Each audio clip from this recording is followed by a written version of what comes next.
Radio Group. Capturing the moments that make life great.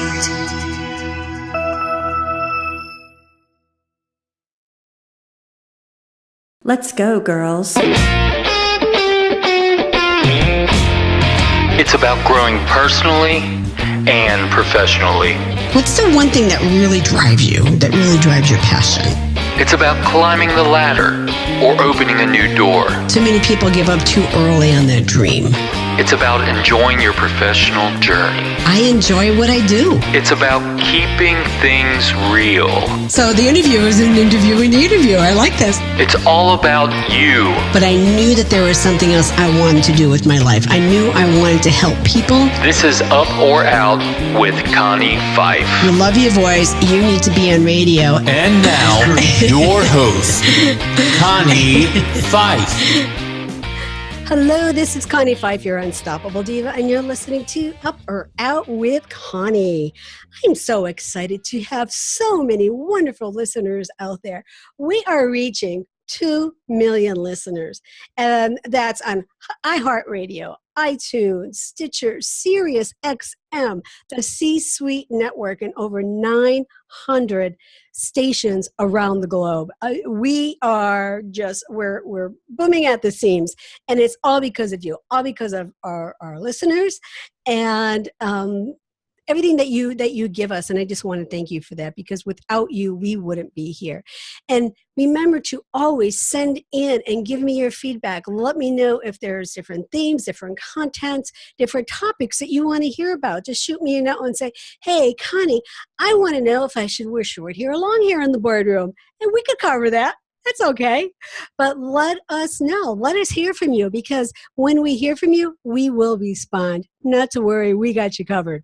Now, the other thing we have going on is head over to the Facebook group, because we have really exciting giveaways that we have going on. We've been reaching out to some customers, some clients, and we have some giveaways that are coming your way. But how to get them is you need to go to our Facebook group, Up or Out Network. And when you see an episode of the Up or Out with Connie launched, I want you to type in the box, hashtag Unstoppable Together. That's it. Hashtag Unstoppable Together. Just type it into an episode of Up or Out with Connie. Let us know that you're listening. Let us know what you want to hear about, and we have a lot of goodies coming your way. So this is our morning brew with a business boost, and we're bringing it all to you. We want to share. We want to help you scale your business, because we know so many of you have a desire to move up in the boardroom. You want to be heard in the boardroom, or you are dreaming of becoming an entrepreneur, dreaming of entrepreneurship, and you might need to scale your business. We're here for you. We got you covered. These are the guests that we are bringing in here. Top-notch experts in areas of business and marketing and who knows, let me see what else, finance, accountability, all of that. We have you covered. We want to have you right here. So the quote for today is, do something today that your future self will thank you for. Do something today that your future self will thank you for. Have you ever done something, maybe you were younger, in college or in your 20s, and you've done something and you thought to yourself, well, that was really dumb. And then now when you think about it and you look back, maybe you're thanking yourself for that dumb thing that you did, because you learned from that and you're no longer doing that, and you're doing something much different, maybe some other dumb things. But remember to do something today that your future self will thank you for. Now, our challenge question is, what kind of business would you start if you could start anything? Anything, unlimited capital, the ultimate skill set, unlimited resources. What kind of business would you start if you could start something today? Well, think about that. We're going to head into sponsor break, and we'll be right back with today's guest. Hi, this is Connie Fife, your Unstoppable Diva, host of Up or Out with Connie. I am thrilled to be a headliner host on the C-Suite Network, where you can grow your brand, grow your tribe, and be unstoppable together. We are the hottest podcast for C-level executives and entrepreneurial leaders. Each week, we interview content leaders on leadership, personal brand, business, and influence. Continue to hear me right here on the C-Suite Network, also on iHeartRadio, SiriusXM, iTunes, and over 900 networks around the globe. Follow me on Facebook, LinkedIn, and Twitter because you don't want to miss any of the good stuff. Until next time, this is Connie Fife, your unstoppable diva. Be bold, be connected, and be unstoppable together. We're back and you're listening to Up or Out with Connie. Now it is time to turn up the volume because right now I am introducing you to our guest who is co-author of the Amazon bestseller book, Fearless Leaders. Over 30 years, he has been a high-performance executive coach, speaker who accelerates individuals and organizations in attaining their visions and dreams. He's also now I had to read this several times, he's a mentally coached a professional sports team. We need to clarify that one there. What's the typo there? I was like, is this a typo? Yeah. All right, so we'll clarify that one. I think I wrote that for you about 11:30 last night. Okay, all right, we got it now. So, but he's coached professional teams, Olympic teams, in the art of creating thoughts and emotions. I guess that's around mentally. That maximizes success. He's a professional speaker, high performance leadership, mindful power, and master fears. Dr. T.C. North. Please explain that one to us. Yeah, all the good stuff, and I'm dyslexic and I can't spell. And apparently, I can't type either. And I read it a couple of times. I was like, okay, see if I can decipher this one. I just want to challenge you a little bit, Connie. All right, yeah, the challenge was on. Well, you've been also featured on TV and radio, and you've written for many scientific journals, and you also contribute to Huffington Post. I want to know how, though, because I've been trying to get into Huffington Post. They haven't called me back yet. I wrote directly to Adriana when she was still there, and we shared the fearless concept. She wrote a book with fearless leader or fearless in the title, and I wrote one. So I just talked about that, and she responded within 24 hours.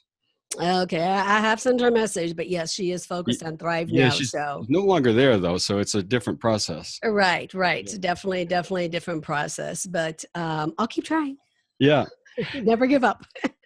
And Connie, I don't remember exactly what the sentence was about, but I think it was probably about my career started by mentally coaching elite athletes. I've mentally trained 31 individual Olympians, a couple Olympic teams, a professional sports team. I turned around a professional sports team in 2 weeks once, which was one of the highlights of my career. Well, thank you for clarifying that. Yeah. That's the mental stuff. Okay. So why is it so important to develop personal power and mindfulness simultaneously? So what's the impact of that? Oh, I love that question. That's one of my favorite questions of all time. So there's some new neural research that essentially says the normal response of one's brain is as you increase positional power. So you're climbing the corporate ladder, you're becoming an entrepreneur, and now you're leading a bunch of people and you have lots of responsibility. Right. And the normal response in the brain when you study mirror neurons is that you actually decrease your empathy and your mindfulness. Okay. That was a mind blower to me when I read that. And then I believe that though, because I did so much research on the study of people. I actually have to admit that I became very not liking people. The easiest way to put it. Yeah, I would tell people, like, I don't like people. Well, we've heard all our lives, right? That power corrupts. That's right. And power, absolute power corrupts absolutely. Right. So that piece of research, again, it's pretty early research, and so I don't want to stake too much on it, but it's kind of a more beta testing research, if you will, or pilot research, because it's hard to study the brain at that level. But we all have experienced that. You've been CEO of the Girl Scouts, and you were the director of the Chamber and U.S. Chamber, and you've had all these really powerful positions. So my guess is you've seen that happen, where people actually become less mindful as they gain power. Would that be correct? They do. That was one of my biggest pet peeves, actually, because um, yeah, I mean, even for me, and it gets to the point where it's not that for me, it wasn't like being in power, but I've seen so many people like, that they're in power and it starts to where they're not looking at people as people that are helping them serve and Mm. increase and make the organization better, but they're really looking at them as almost like an assembly line. We need to get this done. You need to get this done. You need to get this done. And you just keep rolling it through. And, the next thing you know, well, you miss somebody's birthday and now they're all pissed off at you. But I try to be really good. I got an assistant to tell me, let me know when it's somebody's birthday. Yeah. but it is so true. Probably the biggest example of that. Now I do, and I always did agree to jumping in and helping my team, supporting the team if we're in crunch time.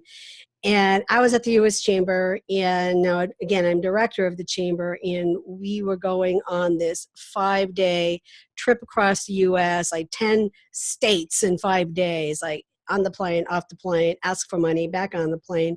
So we had our team, doing research of all the companies that we were doing. I mean, they're late at night, we're in D.C., so the one night I thought, well, let me go grab a couple trays of pizza. I'll come in, I'll help. We were there like to 2 o'clock in the morning. Pulling, all of this together. And I had to be on a plane like 7 a.m. or something crazy. I actually got reprimanded for stepping in to help my team. That is not the behavior of a leader. Oh, wow. Yeah, and that really put a sour taste in my mouth, because I thought, as a leader, if we cannot be here to help our people, who are we? We're not just here to sit in the pearly, fancy chair in our office. We need to step in to get the job done. Yeah, I like that about you. Yeah. So I want to share the good news of this story. Okay. This research. That was the first piece that was published. Then there was a follow-up study, different group, but he pretty much replicated the same study with, creating power in the laboratory, a more powerful position. But he took a different group of subjects. And the subjects he used this time, instead of being the typical person, whatever that is, these were people who he called pro-social. And so to me, when you read that definition, it really means that they're mindful of others. So okay. They were already mindful. Right. And so, Connie, what do you think happens when you increase the positional power, the authority of somebody who's already mindful? Somebody who's already mindful, I would hope they take that with them. Yeah, and that they have a higher level of mindfulness. You're right, ma'am. Okay. I scored today. You did. Yeah. So I again, it was sort of added to the mind-blowingness of this research. It's like the normal response is you get corrupt, but if you're already mindful, you actually become more mindful. So the folks I'm working with now, we're really committed to developing personal power, because with more personal power, you gain more, usually leadership power. But the personal power includes mindfulness, and simultaneously in the leadership training, you have to teach mindfulness as well as develop one's personal power. So in today's corporate space, the business landscape, it's so diverse. It is so complex. So how do you work with, let's say, an old school organization, an old school leader who knows that they need to change in order for that business to create their sustainability for long term? How do you get that person or that team to understand the mindfulness and really being there for their people and supporting their people and being there from behind, as they say, rather than pushing them from the top? Well, for one thing, I don't do a lot at that level of company. I do a lot of small, medium-sized businesses. Okay. Regardless of who the leader is, this has to come through the leader. Okay. This is not a grounds-up effort, because it has to come from the leader, has to be supported by the leader. And it happens pretty easily when the leader is really bought in, and that's usually through the leader's experience. Okay. So if the leader has been working on how to be mindful and has Right. really good emotional control and has worked with his or her own mind, then it's real. They want to grab hold and it's like, oh, please help me take this through the cult. Right.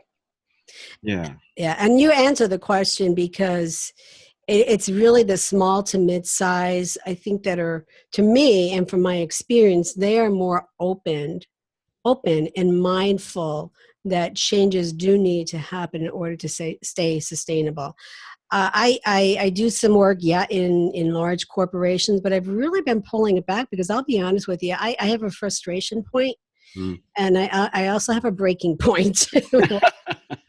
I'm like, all right, if you're not going to get this, I'm out. I mean, that's really my attitude, which gets me in trouble sometimes. But if they're not going to buy into it, then why bring me in, or somebody like even you, if they're not going to do anything? So I would rather work with an organization, again, small to mid-size really, where they're going to be open for that. And I love how I was looking at some of your information that you build rock solid courage and confidence to develop high level of mindfulness. The Girl Scout mission is build girls of courage, confidence, and character. Oh, yes. I didn't know I was a good Girl Scout. Like, oh, he must have been a Girl Scout. That's between us, Connie. All right, we won't share that with anybody. And I use courage and confidence too in everything I do because I'm just used to saying it, and I just repeat it. And that's a great mission where somebody could repeat it even 11 years later after they're no longer there. Just slide right off your tongue.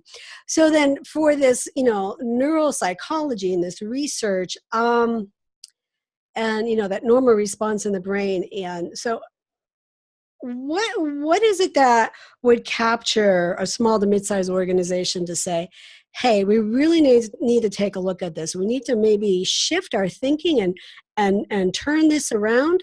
What is the best process that you would take them through for that to happen? Well, if I may, the point before the process is kind of what data do I have that might make this useful to the organization? Okay. So if you look at my high performance model is 3 levels. One is mastering fear, because if you don't do that, it gets in the way of everything, and that's literally the lower part of your brain and the mid part of your brain. Okay. Then if you go to the mid part of the brain and the higher part of the brain, the cerebral cortex, that's where you deal with emotion, and then the prefrontal cortex is called the executive brain. That's the most important part of the brain for the people that you and I work with, executives, entrepreneurs, high-end salespeople. This is the part of the brain right here that has to be at their best. And frontal cortex. And so mindfulness actually develops it. It strengthens it. And there's specific techniques that can strengthen it. But here's the kicker is the prefrontal cortex is blocked by the hormone cortisol. Cortisol is called the stress hormone. Right. The more stress you're under, the more cortisol you release. Right. And so if you take that concept and what's important to an executive, they need to be creative, they need to be innovative, they need to be visionary, they need to be able to think and connect dots that other people can't. That's what makes a great leader, right? Right. So this part of the brain has to be available. So one of the parts that leaders glom onto is the stress reduction effect of mindfulness training. Okay. And one of the best studies I've seen was on ICU nurses. And simple 8-week program, nothing very difficult. They reduced their stress response in life and death situations by 40%. Wow. So and that's a lot. It's a lot. And that's not a fabricated stress. That's literally life and death these people are dealing with on a day-to-day. Yes. Wow. Now, do you do this on an individual basis, or is it within a group or within a team process? How does that happen? A lot of my work is individual. Is it? Okay. Yeah, I do. I'm known for my executive coaching. And what's great though is if I get to work with a leader and they start working with this stuff, then they want it in their company. Yes. So that's usually how I get into the company, is through the individual work with a leader. Cool. Well, we need to take another commercial break. We have another sponsor we need to recognize. And when we come back, Dr. T.C. North, we're putting you in the hot seat. Hi, this is Greg Davis. Connie asked me to pop in for a moment to tell you about a great opportunity. Have you ever listened to a podcast and thought, I should be doing that, but I don't know how, I don't know where to start? Well, Up or Out with Connie Fife has partnered with Park Lane Media Group to offer you PMR podcast production. What is PMR? Production, marketing, response. The three key elements you need to successfully build your podcast success. For more information, visit parklanemediagroup.com or email podcast@parklanemediagroup.com and be sure to let them know that Connie sent you. You have a story to tell. We'll help you share it. Come to parklanemediagroup.com today and start building your podcast success. All right, we are back, and you are listening to Up or Out with WCONNIE. And today we are chatting with Dr. T.C. North about high performance leadership and that mindfulness that builds a rock solid courage and confidence, and develop that high level of mindfulness with your team, with your people, with your customers, and with your family and friends. I mean, it just, goes out beyond that. So TC, this is now our hot seat segment where we've learned about the business. Now we want to learn about you. We want some good gossip. So, Oh, you didn't tell me about this. this is the surprise part. Yeah. So if you are ready. So what if I'm not? Well, too bad. It's pretty easy. It's not too. I'm just kidding. It's not too harmful to you. Okay. What is your favorite quote? I'm going to say, well, what is your favorite leadership quote? The time is always right to do what is right, by Martin Luther King Jr. Yes. So did you know what you wanted to do right from the start? Oh no, my path has been so circuitous, but my path has included psychotherapy to high performance psychology, or even began working with developmentally disabled kids. But I've always been a teacher, and if you look at my Myers-Briggs, I'm an INFJ, which is the label is the counselor. Okay. So I say I didn't choose my profession; it just chose me. It chose you. It's interesting. You said you work with special kids. My daughter does too. Oh, nice. Yeah, she's an administrator of a special needs school in North Carolina. Mm-hmm. Yeah, so she has no kids of her own. So she gets enough. That's enough. Yeah, all her energy at school. Right. Yeah. So, okay, so all business leaders start somewhere, and we all have failures. So, what is a failure that has led you down the road to your success? Oh. So, the number one secret in my book is the courage to fail in order to succeed. That's right. Yeah. So what's a failure that's led to my success?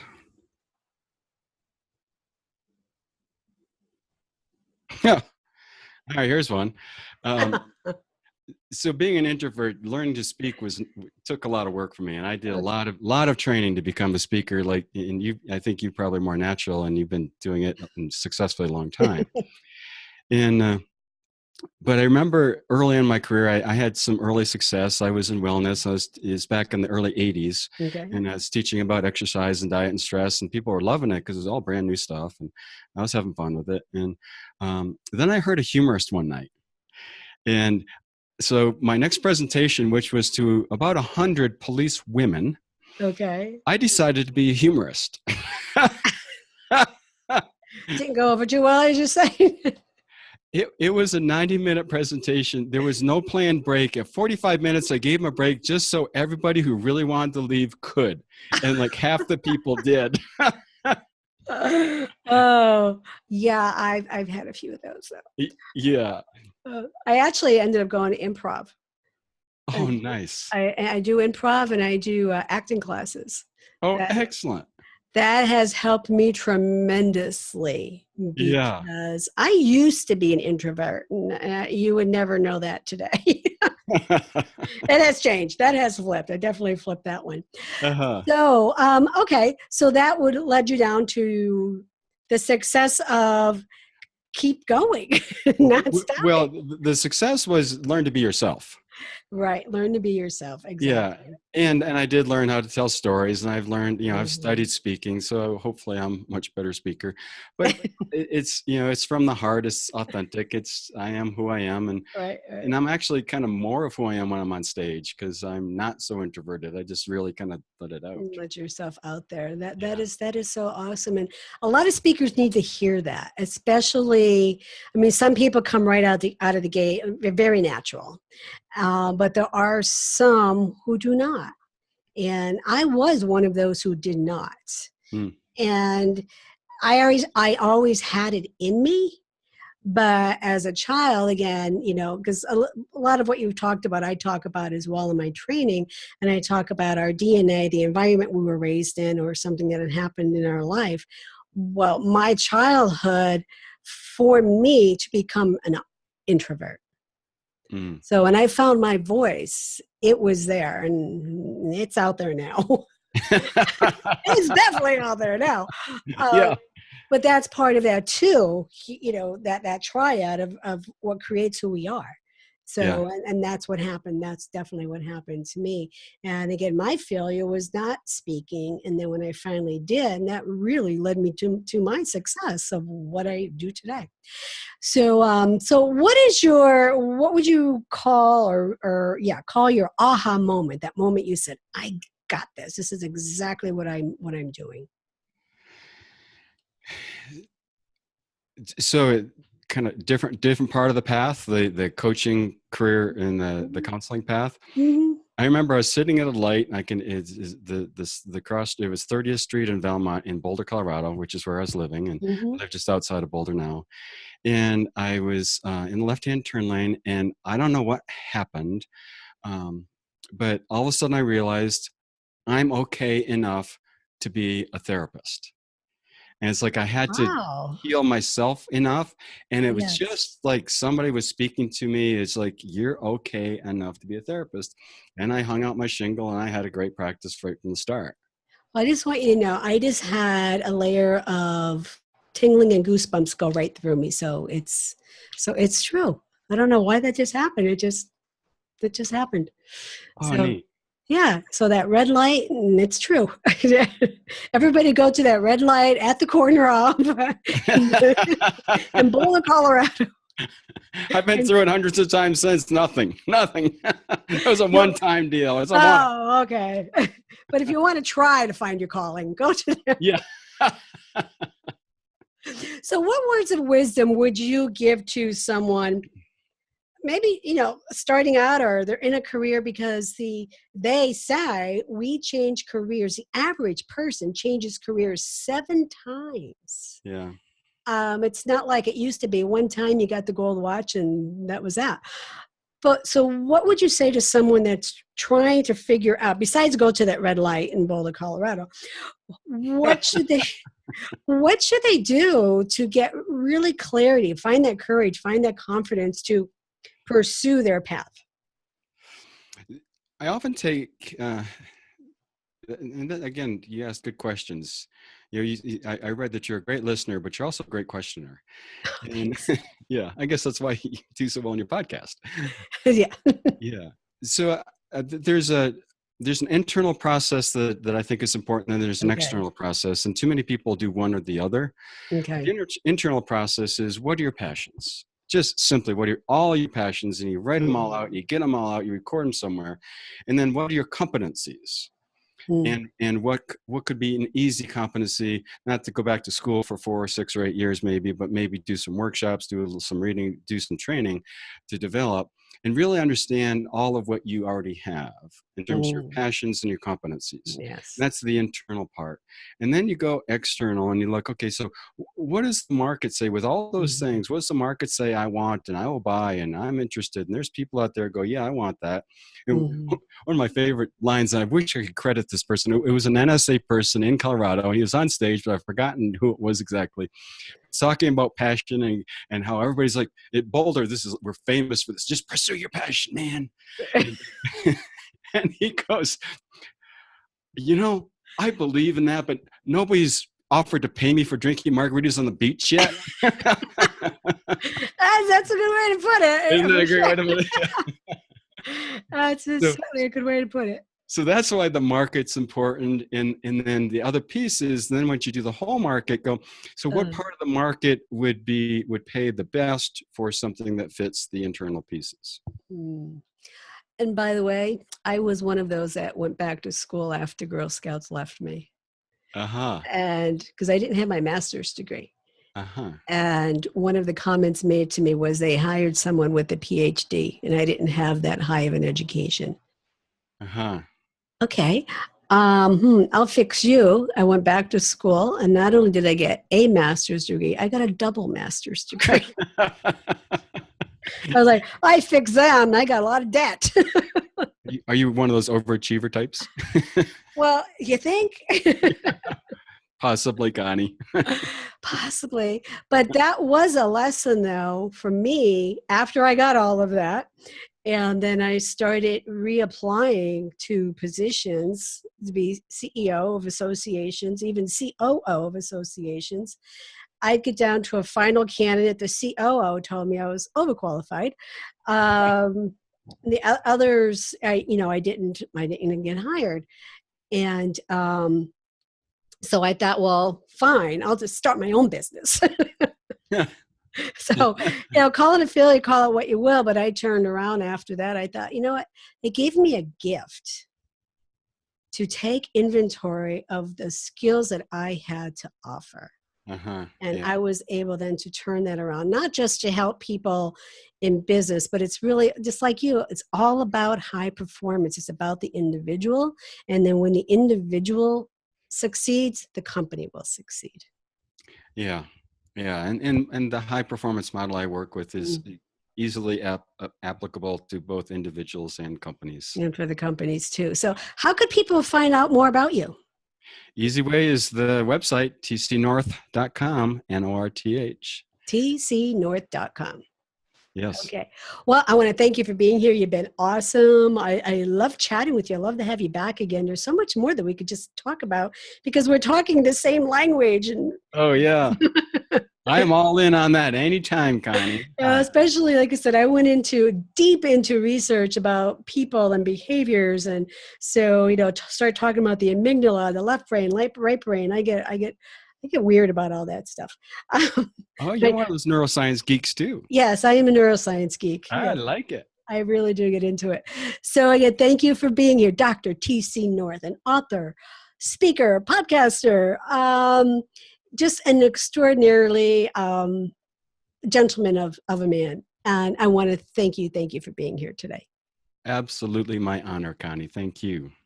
And to everyone listening out there, thank you for being part of the Up or Out with Connie community. And remember, head over to Up or Out Network on Facebook, join our Facebook group. And when you see the episodes listed in, that big long list of posts there, type in #Unstoppable Together, and you are going to get our daily motivational information that's going to help you build your business, scale your business, most importantly, help you become a high performer. Thank you for being here.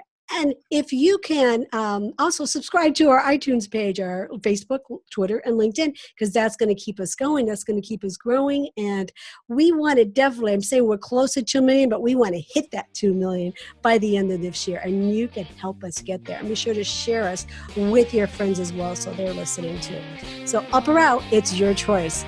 So if there is anything else that you could be doing today to make a difference, to get different results, what would that be? This is Connie Fife, your Unstoppable Diva. And until next time, be bold, be connected, and be unstoppable together.